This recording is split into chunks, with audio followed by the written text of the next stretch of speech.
Hello, this is Emily Burley, President of Executive Leadership Support, also known as ELS. Welcome to today's ELSX, and thank you for joining us. ELS is a community that brings together executive assistants supporting the world's most influential leaders. We cultivate professional development by providing a platform for assistants to connect, collaborate, and contribute solutions to their greatest challenges. We are also the creator of the ELS Forum, a professional development experience for executive assistants held in 26 cities worldwide. At the forum, attendees gain support, training, and inspiration from world-renowned instructors and peers to discover a renewed sense of purpose and passion in their career.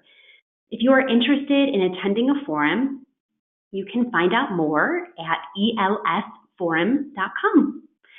Today, I am thrilled to partner with two of my very favorite assistants that I have had the great pleasure of working with previously on our New York City event. Patrick Healy, the president of New York Celebrity Assistants, and Kelly Engstrom, the director of operations at Nate Baker Burgess Associates and Entertainment. And Kelly is also a former president of New York Celebrity Assistants. Welcome, Patrick and Kelly. Hi, thanks. Thank you. So today, Patrick and Kelly are going to be kicking off a month-long theme of leadership. We really want to turn the page on that old paradigm of assistants as supporters only and really offer strategies for assistants to lead and to be recognized as a leader and to seek leadership opportunities in and outside of the workplace. There will be an opportunity to get your questions answered at the end of the webinar. So go ahead and submit your questions anytime via the questions tab on the toolbar. Today's ELSX will be recorded, and you will receive a copy of the recording along with a certificate of attendance tomorrow. And you can also download a copy of today's slide under the handout tab on the toolbar. It is now my pleasure to hand it over to Kelly and Patrick. Great. Thanks so much, Emily. Good afternoon, everybody, and welcome to our webinar, Take Me to Your Leader, Your Assistant. I'm Kelly Engstrom, and it's my pleasure to be here today to speak with you all. Joining me is my fellow assistant and frequent collaborator, Patrick Healy. Hi, thanks, Kelly.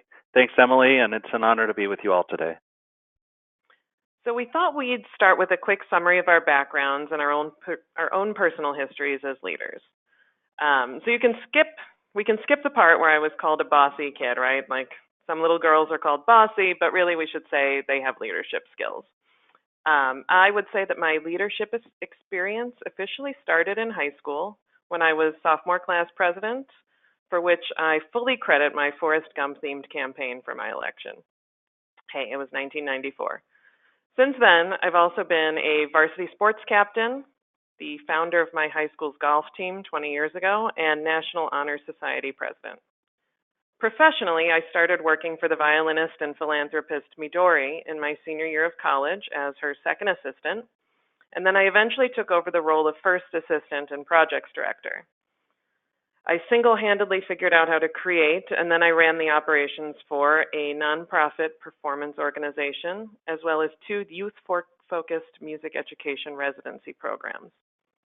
Currently, I work with the designer Nate Burgess as his director of operations, and 8.5 years in, it's become an expansive role which still includes the responsibilities outlined in my original job description as his personal assistant. As some of you might know, and as Emily mentioned, Patrick and I have both served as the president 3 years each of New York Celebrity Assistants. Last week, I retired from the board after 7 years in various capacities, and I finally had to admit that I live in Los Angeles now. I'll hand it off to Patrick to share his background. Thanks, Kelly. I, too, was recognized early as a take charge kind of kid. I took on leadership roles from an early age, including participating in student council, and I was secretary of the National Honor Society in both junior high and high school. And I was even a peer mediator, which in hindsight was one of the best life skills I could have ever learned. In college, I served on the Student Senate and was also a student body president of the School of Music and Dramatic Arts at LSU for 2 years. For the past 6 years, I've had the honor of serving on the board of New York Celebrity Assistants, including the last 3 as president. And as of last week, I have stepped down at the end of my term. So it's sad. 6 years on the board and 10 years in the group. It's kind of a sad feeling, but it's good. Moving on.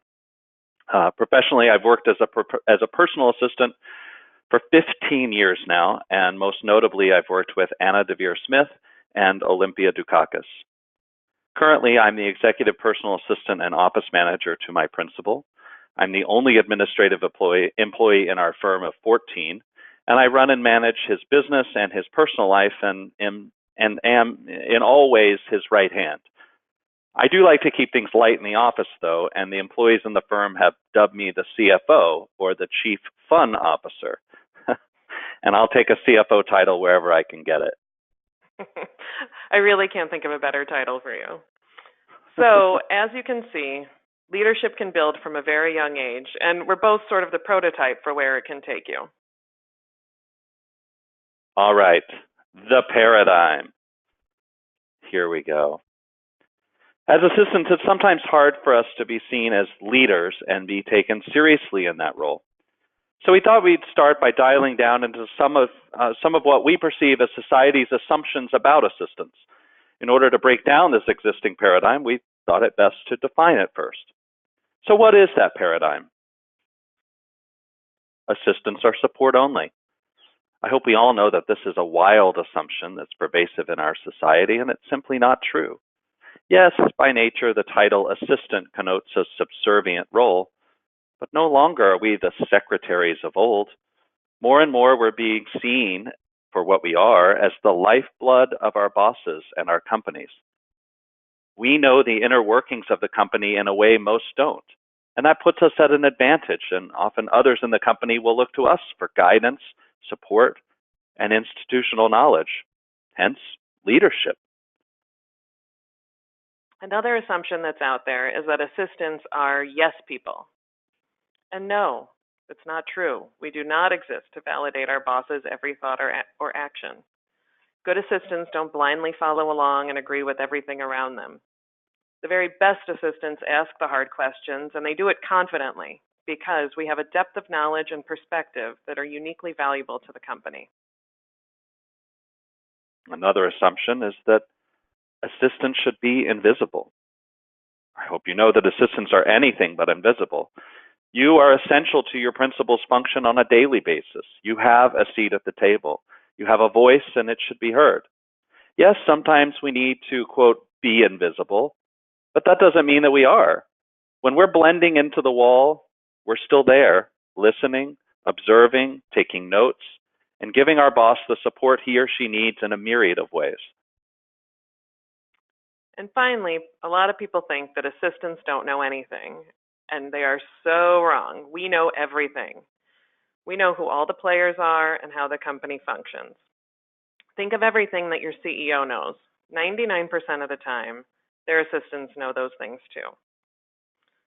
So aside from Nate himself, I'm the only person in our company who has a breadth of knowledge about each of the Nate Berkus endeavors, and there's a lot of them, like the interior design firm and his home collections, plus TV shows, books, social media, digital, and every new opportunity that fly in every day.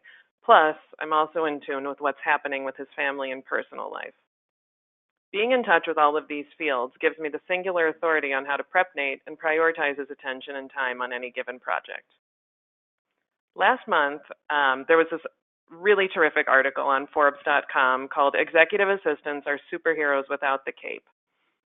In it, the writer says, quote, "Judge a book by its cover, and you'll miss out on the brilliant knowledge found within. The same can be said for assistants." This piece really blew me away in the way it empowers the EA in print. So we're going to include a PDF and a link in our materials so you can read the whole thing and get just as inspired by it as I did. I'm a big podcast listener, and on my commute to and from work, I recently listened to this TED Radio Hour podcast called Approaching with Kindness.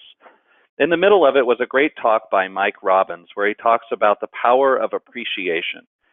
He outlined a very salient argument on recognition versus appreciation. I thought it was so germane to this discussion that I immediately stopped in my tracks on the New York City subway that day and started jotting down notes. And he says that recognition is finite. So in order for recognition to have merit, it has to come from the top. So it has limits. This usually comes in the form of a reward or an honor from a superior, a literal or figurative pat on the back. Think about that. In order to be recognized, you're not just seen for your work or efforts in the workplace, but heralded out or singled out publicly. Now, granted, sometimes this is exactly what you want or need, but sometimes it's not. And I think it's very important to think about it in terms of its converse, appreciation. Right. On the flip side, appreciation is expansive and non-judgmental. Remember that appreciation is not, I like you, or I agree with you, or I want to be friends with you. It simply means you see the value of. There's more emphasis on the person than on the performance. It's about seeing their efforts through the lens of gratitude, and there's no qualitative assessment. Appreciation is the long game, while recognition is more of the moment and short term. Appreciation also happens on an even playing field. It can come from anyone, whatever their perceived rank or seniority might be in relation to yours. And in that same TED Radio Hour, Approaching with Kindness, Mike Robbins also calls out this study from a professor at UC Berkeley who asked, what motivates productivity? When people felt recognized, they were 23% more effective and productive than when people didn't. From the same study, when people felt appreciated, and that means they were seen and supported in meaningful ways, they were 43% more effective. That's a 20% increase in productivity from focusing on who people are and not just what they do. Also, at the end of this document, we've got a link to this podcast so you can take a listen yourself. So skills. Let's talk about the skills you need to hone and development to take your leadership power to the next level. I wanted to first start with a quote from Wesley Clark, who was a NATO commander and a former presidential candidate, which I thought was apropos. He said, "I've never met an effective leader who wasn't aware of his talents and working to sharpen them." Isn't that germane to this discussion? So here we go. Do you guys know that you're already leading? And you're already leading at least one person. You are. That person is your boss. This is a catchy thing called managing up. You tell your boss where to be and when, don't you? You manage your manager all day, every day, by knowing them, taking initiative, anticipating their needs and outcomes in any given situation. When you have that eagle-eye view on your principal, your role has an authority like any other, and managing up effectively can and will unlock an upward path of growth, contribution, and unequivocal value. So now let's think about leaders that you admire. What adjectives come to mind? The renowned business strategist and life coach Tony Robbins listed some qualities of great leaders, and I thought it worth sharing. He defines leaders as having the following qualities: confidence, focus, honesty, positivity, decisiveness, and inspiring. Take a second and think about whether you identify with any of these. And now we're going to get more specific. What are some of the qualities and skills that you, an executive assistant, need to have in order to lead? It's kind of a long list, so get ready. First, we're going to start with a can-do attitude. That's having confidence in yourself and your abilities to start. Initiative, being proactive instead of reactive. Ability to think ahead. Planning ahead for your boss will set you apart from all the rest, and it will really save you a lot of scrambling down the line. Genuinely being invested in the company. Curiosity and an eagerness to learn show that you're dedicated to the company's success. And in turn, you'll operate with the desire to elevate those around you. You won't be competing with them. Having a cool head. You're a source of calmness and steadiness. When things go wrong, assistants are the front line for an earful of emotional venting and sourcing solutions. You can't be a superhero if you're freaking out. Communication, it's big. Keep your ears open and be an open sounding board. You'll learn a lot when you simply listen. And yes, you're almost always meant to hear those one-sided phone conversations. Delegating. A good leader knows when to say too much is on my plate. Knowing when and how to delegate responsibly is really key. Creativity. Thinking outside of the box and exploring new solutions to common issues or problems. Positivity. You can't get sucked into the vortex of negativity that might surround you. Be optimistic. Feedback. Giving and receiving active feedback to your boss and those around you. If something goes wrong, talk about it and why it didn't work. Or if something's really clicking, give that compliment generously. Do both in the moment before time passes.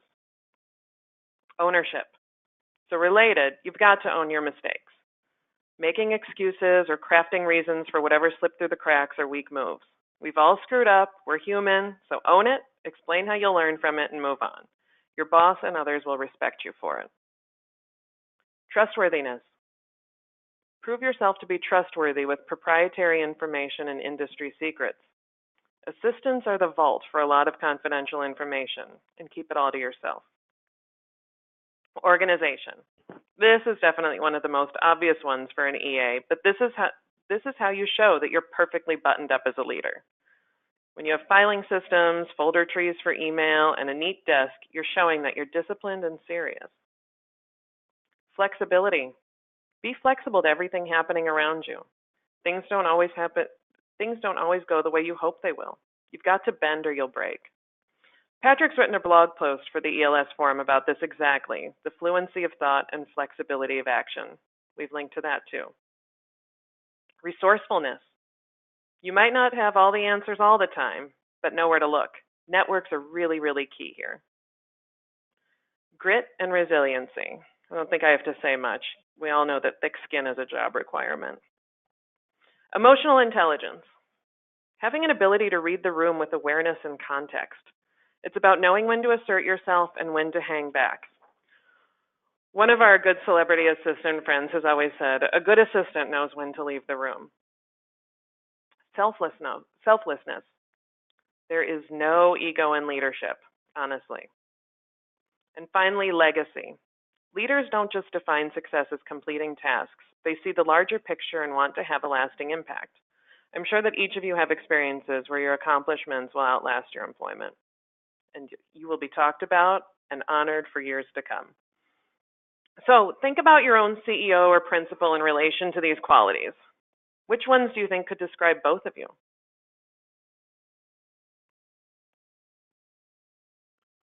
Now let's talk strategies. How do we take those skills and use them to prove to your principal that you're a leader? Show them that you care about them and the company by always acting in their best interest. Engage with your executive. Ask questions, be curious, especially about areas in which you might not be so hands-on. Be a cheerleader when there are successes and lend support whenever needed. I do this all the time with my principal and our company. I help lead the cheers when there are successes like the completion of a project or a good quarter. And I support them when there are failures and help them reassess and refocus and readdress what needs to be done to help change the outcomes in the future. Don't just pretend to be someone who knows everything. Actually know it. Do your homework. Read all of your emails, reports, and company materials, and know your lifelines when unexpected things come up. Treat everyone the same. From the mailroom to the boardroom, everyone is on equal footing with you and no one is above or below you. I personally think this is an especially important quality to have. True leaders have the ability to talk to anyone and everyone and hear them and validate their thoughts and feelings. Think about politicians. Truly great politicians can speak to all of their constituents equally and hear them and feel for their problems and issues and help manage priorities going forward. Recognize those opportunities when it's a natural fit for you to lead. Sometimes these get handed to you. For example, less than a year into working with Nate, he handed me the massive project of managing the renovation of his new apartment and his move into it. Working in construction and actual home design was totally unfamiliar territory for me, but I wasn't going to show it. And not to get too woo-woo here, but Nate's a double Virgo, and I have my moon in Virgo. We're very organized people here.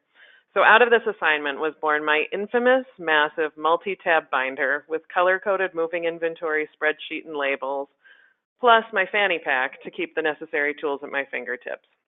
And this is when I earned my nickname, the Queen of Moving. Since then, I've since managed half a dozen of Nate's moves and home renovations, where Nate sits back and lets me run the show. Guys, I'm leading Oprah's decorator, and he'll even refer his design team to me to ask about my systems for client installations. So we thought we'd talk about some general opportunities where you can step in a concrete way when your effectiveness as a leader on the front lines can be on display. First, taking on responsibilities that no one wants to own.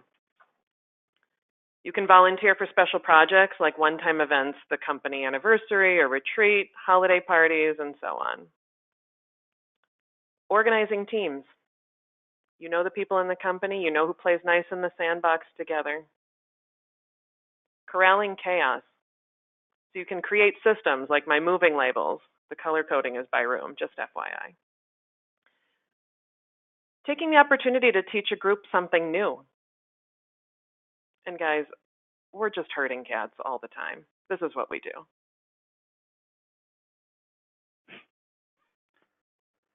And there are lots of ways, not mentioned here, where you can step in and lead.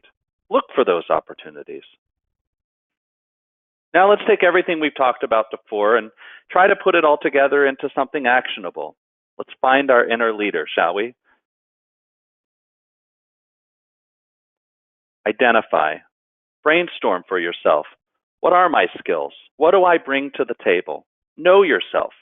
List them out like we did before. Go back and look at our list and come up with some of your own. Then let's dial down and analyze how you can benefit by utilizing those identified skills towards a focused goal. So what is your why? What is your desired impact from this? Are you looking for a promotion? Are you looking for a raise? Are you looking for that recognition or appreciation? So let's establish a leadership goal for yourself. For this exercise, we're going to look through the lens of leadership, but this really is a great exercise for you to really apply to anything in your life. Something we should think about is goals should always be very specific, and I like to use the SMART method. Specific, measurable, attainable, realistic, and time-bound. So it's got to be a very specific goal. You've got to be able to measure it and track your progress. It's got to be something that can be attained. It's something reasonable. It's something that's realistic along those lines, that it can actually happen, and you've got to set a time limit for yourself. So what are your leadership goals? To help think about this, I thought I'd ask Kelly to define one of her leadership goals that she has for herself. So Kelly, what is one of your goals in your role with Nate through the lens of leadership? So one of the things I do currently is oversight of the entire digital arm of Nate Berkus, including his website, e-newsletter, and social media. All of this was born from my seeing an opportunity to contribute to Nate's website about 5 years ago. I've always had a love for writing and I recognized that it wasn't a priority for the people who were running it at the time. One of the goals we've set for 2019 is to hit 1 million followers on Instagram, which is like the magic number for brands and partnerships. Hitting this number would highlight Nate's social media account as a viable new channel of visibility, and it would bring in additional sponsored content and endorsement opportunities. Great. So it's a very specific goal. It's a measurable goal that you can look at. It's attainable, because I don't know how many followers you have, but I'm sure it's close. It's realistic to get to that number, and you're setting a time limit for yourself. So let's put it together. Now that we've defined for ourselves what our skills are and what the reasoning behind it is, and we've established a clear and specific and attainable goal, let's put it together. In other words, well, maybe Kelly, I'll throw it back to you to demonstrate this. You clearly have some defined skills for yourself in terms of web design and social media, and you've established a clear and attainable goal of reaching 1 million followers. So how are you going to apply those skills and your why behind it towards your goal? So guys, we have about 640,000 followers on Nate's Instagram account, so feel free to go over there. I thought I'd mention it here. But really, we've learned that the actions that will give us the best results for increasing impressions and followers would be to step up and expand Instagram stories and IGTV, to employ more relevant hashtags and tagging other accounts, and then linking up with others with high followings on Instagram. I'm doing more creative thinking through the lens of what Nate could be posting that would be in line with his personality and brand, as well as how to do it in ways that will catch the attention beyond his usual audience, because that's how you grow a follower, right? You have to tap into some people who might not be looking at that account. I'm also delegating here, and I've asked our social media manager to be the one who pushes Nate and reminds him to capture content, because that man does not listen to me when it comes to social media, when it comes to reminders. But it's tapping in. It's getting someone to tag team with you and have things come from different directions to get it done. Great. That's amazing. And I really wish you all the success in the world with that. So let's go out there and let's get Kelly to 1 million followers, or Nate Berkus, actually. Right. But you can achieve your own goals using this method. So we're going to identify what your skills are. We're going to break it down and say, what's behind this? What's motivating this? Then we take both of those and we establish a clear goal for ourselves. And then we put it all together into actionable ways that can really help us find those achievements. And if anyone's comfortable sharing their leadership goal, we'd really love to read them and compile a collection to share back with the group within the next 2 weeks or so. And of course, we can keep your identities confidential. But our hope is that this will help you see not only what your peers have in mind for themselves, but it could open up new avenues of thinking, and their perspective could be your revelation. Now, let's get to commitment. To fully realize these goals, you've got to commit to them. One thing that we use is to put specific items that we'll do into I will statements. This helps me identify step by step what I can and will do. It's kind of like a checklist, and who doesn't love a checklist? It also involves ownership and accountability in that task. Nothing is a clearer promise than stating, I will. Leaders are by nature busy, multitaskers, and sometimes even overextended. Leadership requires an additional commitment, which takes time and energy. It's saying yes to more. As past presidents of New York Celebrity Assistants, we both, Kelly and I, took our personal dedication to the organization so seriously that we signed up to what really amounts to another part-time job. The role required both of us to be the public face of NYCA. We networked and pitched potential partners and vendors constantly. We looked at the overall development of the organization. We helped recruit new members, and we managed and oversaw the board of directors, which in my case was 12 people. We attended every members meeting and made a point to say hello and greet and talk to every member present at the meeting. And we led additional board meetings every 6 weeks. In this capacity as president, I clearly stated not only my fellow board members, but to the membership at large, what my goals were for the direction and growth of the organization, and what I was going to do in order to see them through to completion. So I actually took this same action and did it openly to my entire group. This also freed me up to be focused and clear about my intentions, because everyone knew where I stood and what steps I was taking along the way, and I was fully taking ownership of that goal. So think about that list of skills that we identified before, and the one and all the skills that define leaders that we mentioned before. And think about them in terms of yourself. You possess most, if not all, of those skills. And it's about awakening the true leader in all of us and fully actualizing our potential. And so now the question is, how do we develop new leaders? In doing some research for our presentation today, we came across another study that Gallup did just 2 years ago in 2017, which was specifically focused on the development of current leaders. They discovering some results that really sort of startled us in how bleak they were. They found that 81% of organizations are not effective at developing leaders, with 71% of leaders are unprepared to lead their organization into the future.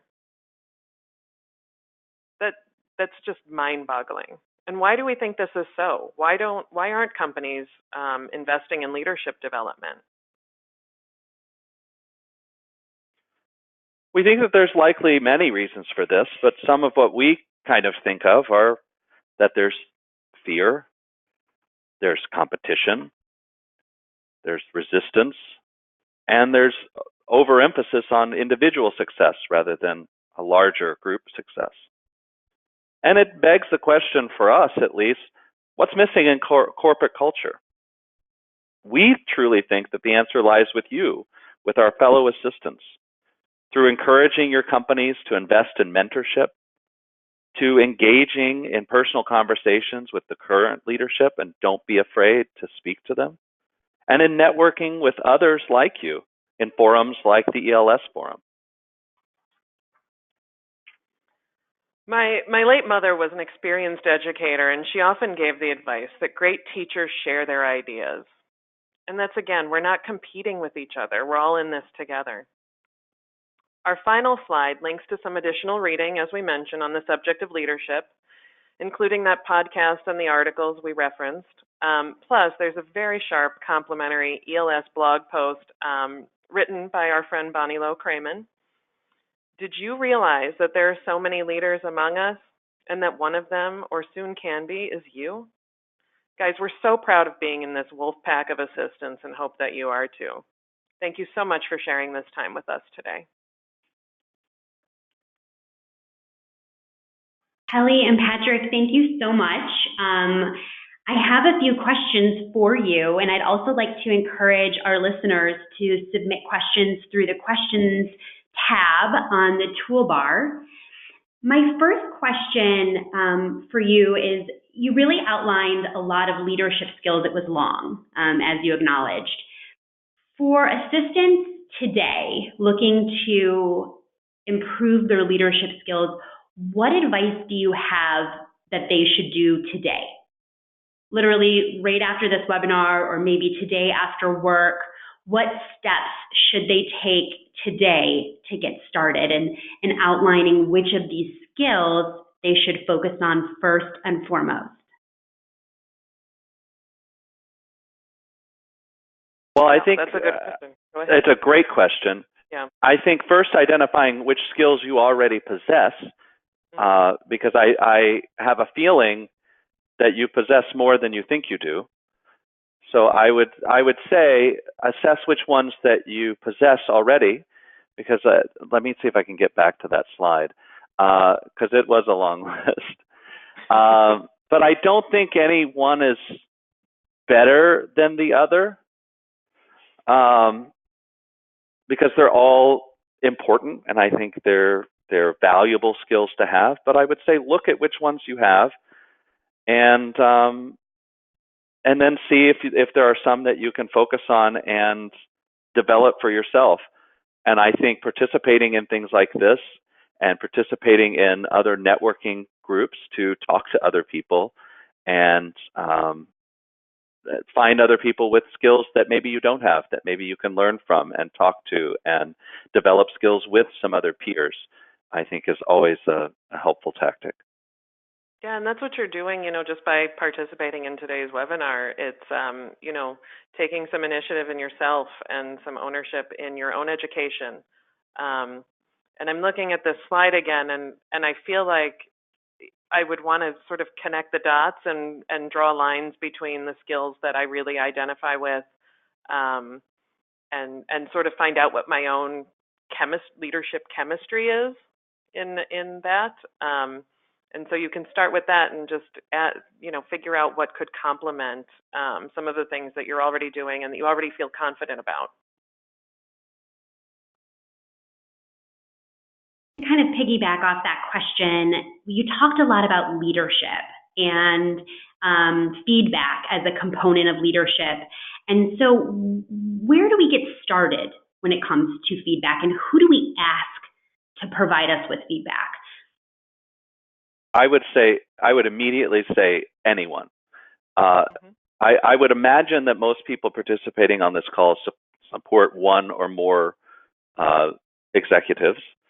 And I am a firm believer in talking to my boss and getting feedback. When something doesn't work, to sit down with them and say, hey, do you have 5 minutes? I just want to talk through why this didn't work or something happened. And also talking about the successes is really important, why something really worked. It's very impactful to be always talking to that. And tertiarily, I think you can talk to other people who may have been involved in the same project and talking to them did that go well for you? Did that feel good for you? I think talking to other people around it, not just your principal, is also helpful, and getting feedback from as many people as possible to get as many different points of view. Yeah, I definitely tap into some of my, sort of coworkers and peers. In addition to Nate, I'll be like, hey, does this system work for you? And someone I work really closely with is Nate's PR director. She's internal, and so we bounce ideas off of each other all the time. And it's like, how do we think we should handle this? Do you think I went about this in the right way? She's a great sounding board for me because, she knows the company so well. And so, there's sort of that internal lifeline for me. But it's also, people that might be outside of your department and say this looks good from inside where I'm sitting. How did it look from where you're sitting? Another question. Oh, sorry, Patrick, go ahead. No, I was just piggybacking on one thing that Kelly said, and I think your peer groups are absolutely vital. Kelly, for me, is one of those people that I can pick up the phone and say, hey, this is happening. This is how I'm planning on solving this problem and this issue. What do you think? This is my thought process, and this is where I'm thinking. And I think having a peer group is of vital importance. And I think that taps into almost all of those skills, because I know if you don't think that you have one of those skills, someone around you does, and another peer, either in your department or somebody who works at a different company, or a very close friend who understands what assisting is, can be that feedback for you and can be that kind of third eye. One thing we talk about at ELS all the time is creating a board of advisors for yourself. So, having kind of a board of people that could be colleagues, it could be friends, it could be family, people that will give you that honest and sincere feedback that can help advise you in your career. Yeah, and it's vital. And having forums like ELS, if you don't have that, and finding those people, because I guarantee you'll find a bunch of people like that, because every forum I've ever been to, I've met people who have become that for me. And New York Celebrity Assistants, those people are my tribe, and I have 15 people that I could call at a moment's notice and could be that board of advisors for me. So another question we've received is how do you go about exemplifying leadership when you represent multiple executives? So, for example, Kelly, you talked about taking on more responsibility in Nate's social media, and you saw an opportunity there. But what if you're representing multiple executives, and there could be multiple opportunities depending on their needs? Where do you prioritize your efforts? Well, I think you have to, know yourself and know, sort of the company's priorities too. Something like, taking on a website overhaul is going to have, some impact on the business, whereas planning someone's, retirement party might have a different um, perspective, and it's saying like what you can do, where you have the most impact, and where you feel like your skills will be best used, perhaps, and also, talking to those multiple, principles that you serve. And I think having an open line of communication is super important here. We're finding out if you have permission to delegate, finding if you have enough time to take on that extra project. I think it's having some self-awareness and some honesty about what your time is going to be best spent on, and whether it will sort of have that impact of being recognized as a leader. And I think, I mean, it goes without saying that having multiple employers or multiple executives that you support, you already have to manage expectations. So I think you have to manage that in a way that you can find success and that your executives can find success. And it's a juggle, but I would say I would look at each of the opportunities that you're being presented with and gauge the one that maybe you feel like you can be the most successful with, or the one that it can, if you're wanting recognition or a promotion or a raise, that maybe this opportunity over here might accelerate that for you, or it's a project that you feel pretty passionately about, or even it's a project, maybe it's a time management thing and thinking, I can get this project done in a couple of days that's going to help me with this, and then I can start to work on this larger project, or work on this larger project while I'm working on these other opportunities that are on the side for me too. So I think it's a lot about managing expectations for yourself and for your employers. What about vocalizing opinions, thoughts, ideas in meetings? So does a leader need to necessarily be somewhat vocal, or can you lead from behind? And that's kind of the managing up theory. But if you're in a meeting and you're in a board meeting or a staff meeting and you potentially have an idea or a suggestion, or you disagree with something that's being discussed, does that fall under leadership? And what are your suggestions there around voicing your opinion? Well, I think that even sort if of it's not starts, asked. Right. I think it starts with that, having that sort of emotional intelligence and ability to read the room, and knowing the context. Even now, I know, sort of when to let certain people just have their meeting, and collect my own thoughts and opinions and talk one-on-one with Nate about it later. And sometimes, and it all depends, it really depends on knowing when to assert yourself and when that's appropriate. A lot of assistants sort of have that intuition as well, where it's like, oh, this is my opportunity to speak up. And, if you notice like the house is burning down, you're definitely going to say something faster than, giving, a thought or an opinion. But I think it really depends on the situation. And sort of talking, maybe having a pep talk or sort of, quick download with your boss before and after the meetings and say, would it be appropriate for me to speak up if I catch anything, or do you want me to talk to you about it in private afterwards? Because he or she might have, a totally different perspective on what's happening, and those relationships. It's also knowing the relationships of the people in the room. And I would say in the the part of the question and leading from behind.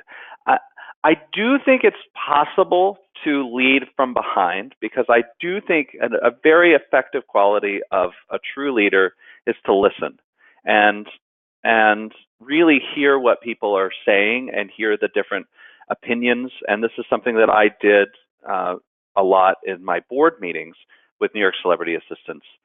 And I also sit on the board of my boss's foundation. And especially on my boss's foundation, I sit and listen to everyone. And I listen to every different argument or every different opinion or thought. And as a leader and president of New York Celebrity Assistants, I take it all in and I make my decision. Or I finally vocalize what my opinion is. But I think it's very important as a leader to listen to all of the different voices around you and take it in and decide for yourself and for the good of the organization or the company what the right thing to do is going forward.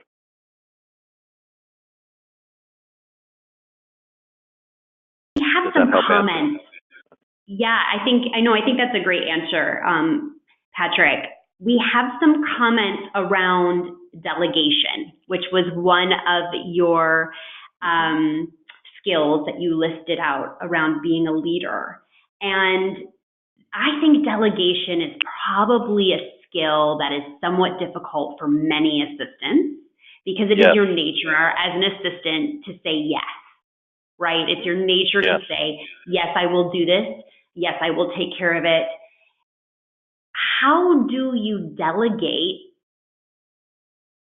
work when maybe you are not necessarily managing other people and your boss is counting on you specifically to get it done?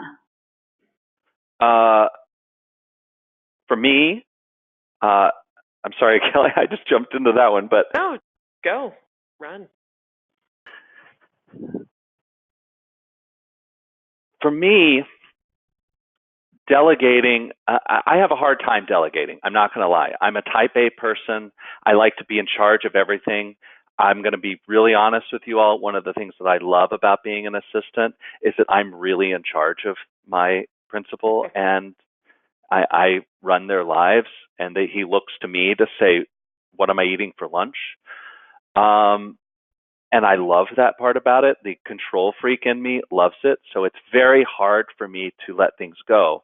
But over the past couple of years, as my job has grown and developed and become a gargantuan job, I've had to learn to let some things go.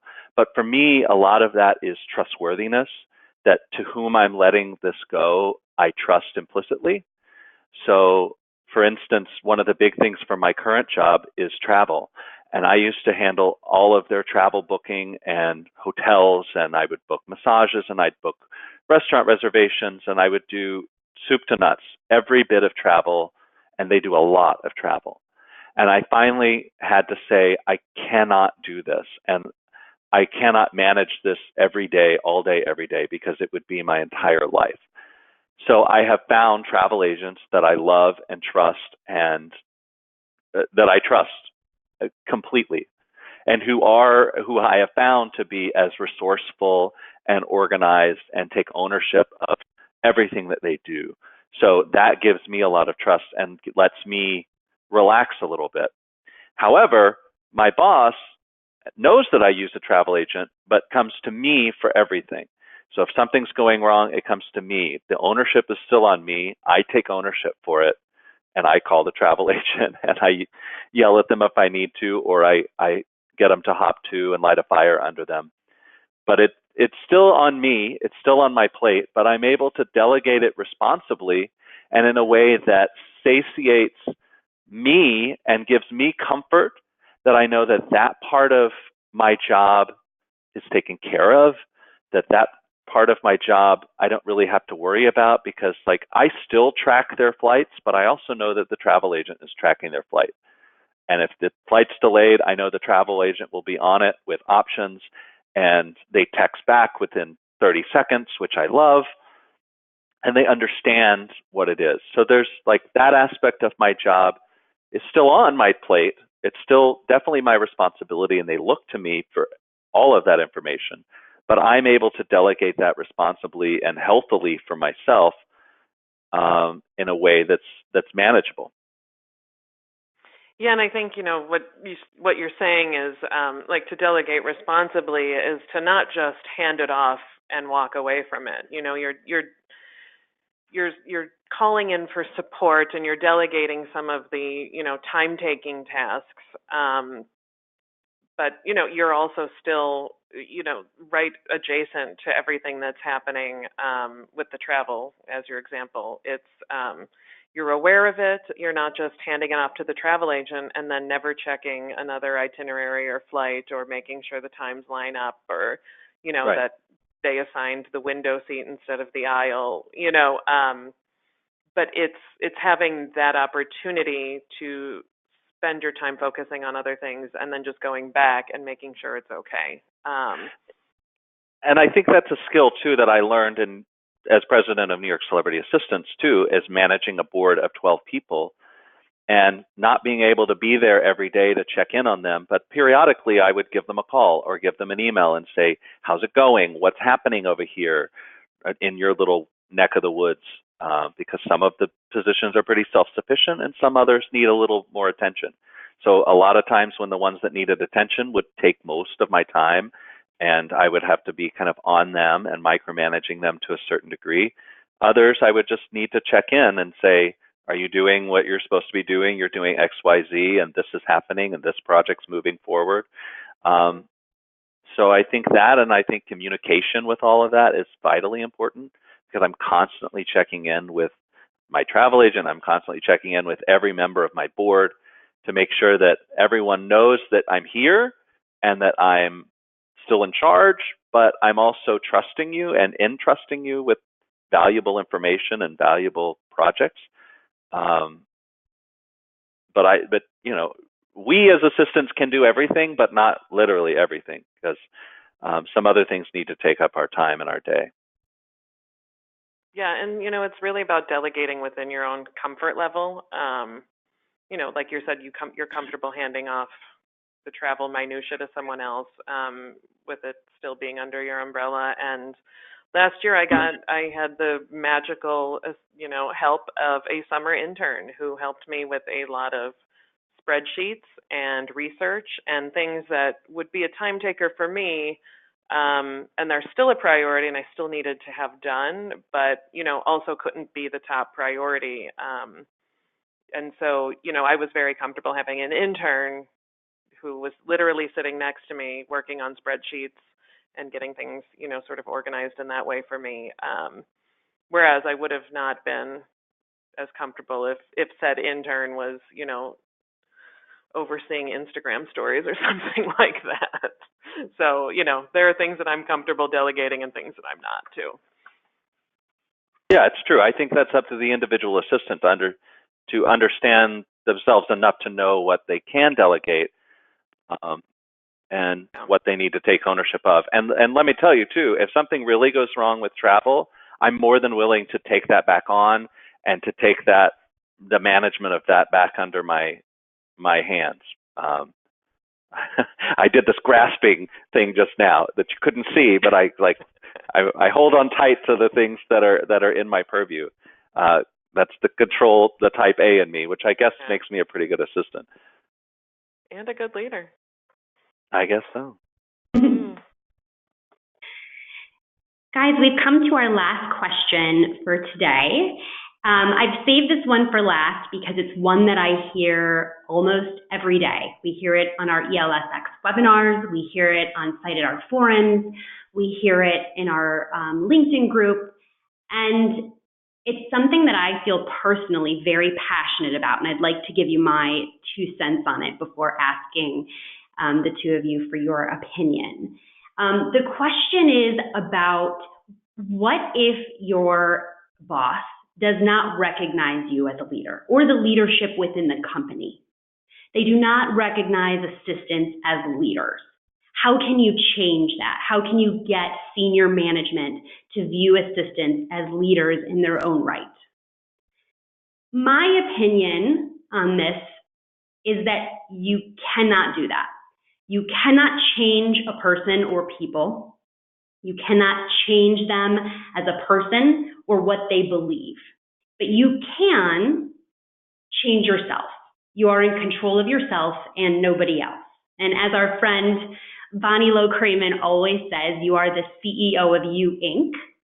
And so therefore you have control over yourself. So my thoughts around this are that you have to find the opportunities and the weak links and the pain points within your organization or the projects that your leader is working on. Find those areas that need improvement and really hone in on those and take the initiative to fix them, to research them, to find out a way to do things more strategically and efficiently and faster. Don't wait to be asked, find it and do it and fix it before anybody notices, and then bring the solution to your executive or to your organization. That is the best way to demonstrate leadership and to start proving yourself as a leader within your organization. Patrick and Kelly, I'd love your insight on that as well. Well, I couldn't agree more, because as you were asking the question, I was taking some notes, and my first thing I wrote down was prove it. First of all, I 100% agree with you that you can't change people. You cannot change people as much as we want to. We cannot change people. We can change ourselves, absolutely. So, my thing is prove it.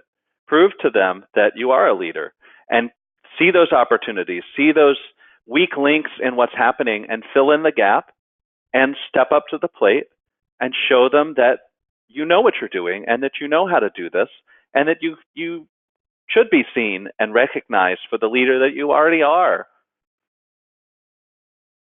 Yeah, actions speak louder than words in this situation, I think. And it's just,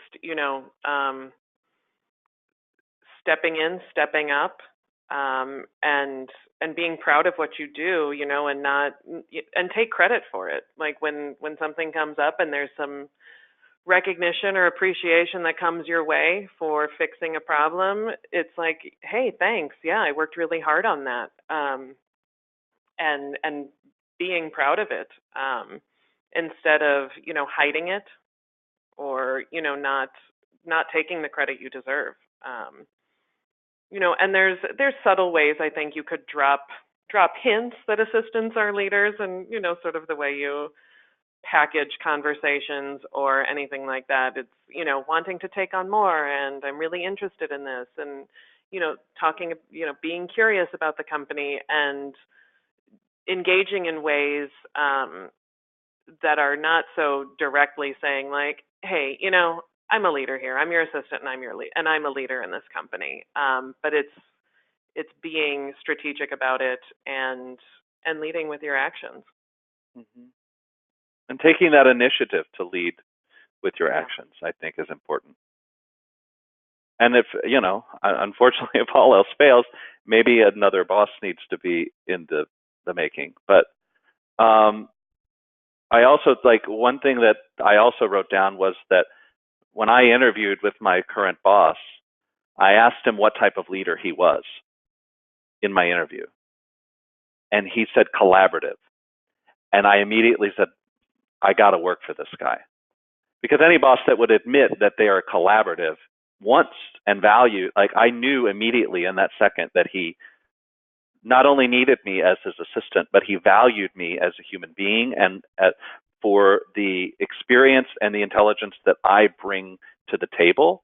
And he's continued to prove that to me over the 3.5 years that I've been with him.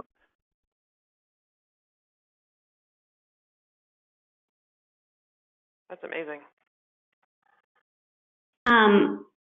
Kelly and Patrick, I'd really love to express my gratitude to both of you for taking your valuable time today to share your expertise with us, and really congratulate both of you on all the work you've been doing with New York Celebrity Assistants and just in general to really progress the administrative career. So thank you so much for being here. Much appreciated. Thank you, Emily. Thanks so It's a much, passion Emily. project for both of us. Yeah, for sure. True pleasure. Before signing off, I have a few reminders. For those asking for the slides, you can download them right on the toolbar underneath the handout tab. And we also will be sending a recording of this webinar and a certificate of attendance, which we'll receive via email tomorrow. Continuing our month-long theme of leadership, the next ELSX will take place on February 26th, where award-winning speaker and author Erica Gilchrist will talk about executive assistants really leading the charge within an organization. And you can register for that or any of our upcoming ELSX webinars at elsforums.com. I hope everyone has enjoyed today's webinar, and thank you to everyone for joining us and participating. I hope you have a wonderful week, and I wish you continued success. Take care.